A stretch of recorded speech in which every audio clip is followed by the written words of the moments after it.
Hello, welcome to Divyanjana channel. आज हम NCERT का एनसीईआरटी 8th क्लास का चैप्टर 1 देखेंगे हिंदी में, जिसका नाम है ध्वनि। इसके जो कवि हैं उनका नाम है सूर्यकांत त्रिपाठी निराला जी। निराला जी बहुत ही श्रेष्ठ कवि हैं और उनके द्वारा जो कविताएं लिखी गई हैं वो बहुत ही सकारात्मक और प्रगतिशील कविताएं लिखी जाती थी। सकारात्मक यानी कि जो पॉजिटिव वे में लिखी जाती हैं, और इसके साथ साथ प्रगतिशील यानी कि जो हमेशा एक नई सोच के साथ एक नई दिशा में अपने अपने जो नए नव युवक होते हैं ना, जो नए बच्चे होते हैं, उनको एक नई दिशा में जो ले जाने का कार्य करते हैं, उस तरह के ये कवि हैं। तो आज हम इस चैप्टर में, ध्वनि चैप्टर में, कवि क्या कहना चाहते हैं उसके बारे में ध्यान देंगे। तो आज सबसे पहले हम इसका पहले जो 4 लाइनें लिखी गई हैं उनको हम ध्यान से सुनते हैं। सुनिएगा बच्चों। अभी न होगा मेरा अंत, अभी अभी ही तो आया है मेरे मन में मृदुल वसंत, अभी न होगा मेरा अंत। इसमें कवि क्या कहना चाहता है कि इसमें कवि जो कह रहे हैं, एक तो किसकी बात कर रहे हैं, वन की बात कर रहे हैं, तो यानी प्रकृति की बात कर रहे हैं। तो प्रकृति का चित्रण करते हुए कवि क्या कहना चाहते हैं, जो नई युवा है, जो नए बच्चे हैं, आप जैसे बच्चे, उनसे कहना चाहते हैं कि आलस को छोड़ दो, साहस और जोश के साथ जीवन का आनंद लो, आगे बढ़ो। हमेशा जो प्रकृति हमेशा सुबह सुबह एक नए उगते हुए फूलों के साथ आपका स्वागत करती है, वैसे ही आप अपने जीवन का भी स्वागत करें। नई इच्छाओं के साथ, नई सोच के साथ सुबह उठ करके बिना आलस उत्साह के साथ आप क्या करें, अपने जीवन की शुरुआत करें। और कभी भी रुके नहीं। हमेशा आप क्या करें, अपने आप को जागरूक रखें और अपने संकल्पों को अपने जीवन में नए उत्साह के साथ पूरा करें। ये कवि कहना चाहते हैं। फिर जो नेक्स्ट लाइन है उसमें क्या कह रहे हैं कवि, ये हम देखते हैं। हरे हरे ये पात, डालियां कलियां कोमल गात, मैं ही अपना स्वप्न मृदुल कर फेरूंगा निद्रित कलियों पर, जगह एक प्रत्यूष मनोहर। प्रत्युष मतलब क्या होता है बच्चों? प्रत्युष मतलब होता है सवेरा, ठीक है। और मनोहर मतलब क्या होता है? सुंदर, ठीक है।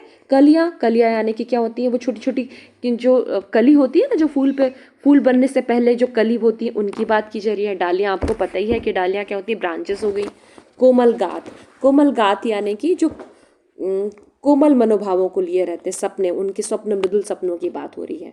तो इसमें कवि क्या कहना चाहता है कि जैसे ही बसंत ऋतु आती है, प्रकृति में, पेड़ों में, पौधों में हरे हरे पत्ते आने लगते हैं, नए नए फूल आने लगते हैं, ठीक है। डालियाँ जो रहती हैं वो लहलहा उठती हैं, उनमें नई नई कलियाँ आ जाती हैं। वैसे ही क्या होने चाहिए, हमारे सपने भी ऐसे ही होने चाहिए। हम अपने कोमल हाथों से अपने खुद के सपनों को क्या करना चाहिए, सजो के रखना चाहिए, उनको साकार करना चाहिए।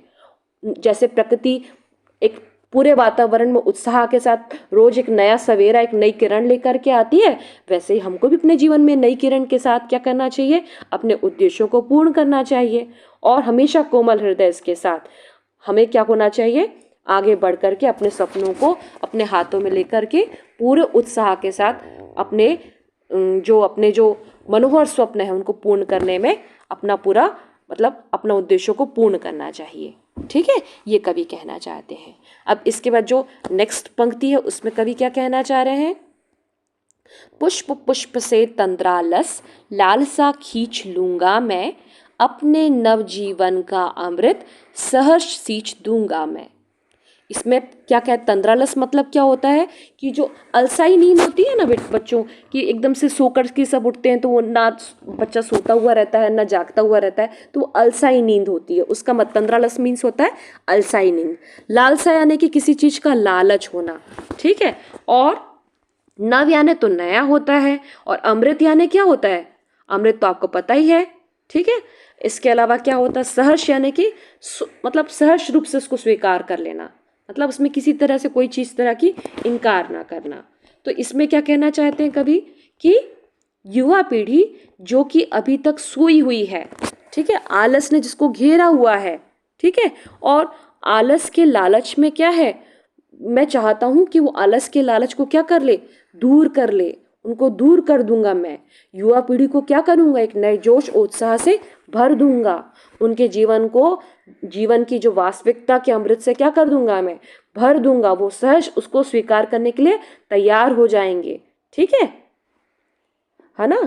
ये कवि कहना चाहते हैं कि जो नई पीढ़ी है पूरे जोश उत्साह के साथ क्या होगी, जागृत होगी, भरपूर आनंद के साथ आगे बढ़ कर के अपने जीवन को क्या करेगी, उद्देश्यों को पूर्ण करेगी। आशावादी विचारों के साथ क्या कह रहे हैं, आशावादी यानी कि एक अच्छे पॉजिटिव वे में मैं कवि क्या कह रहे हैं, अपनी नव पीढ़ी को यानी कि आप बच्चों को, हम सबको कह रहे हैं, ये कहना चाहते हैं कि एक नए जो उत्साह का संचार करो और अपने जीवन से आलस को दूर करो।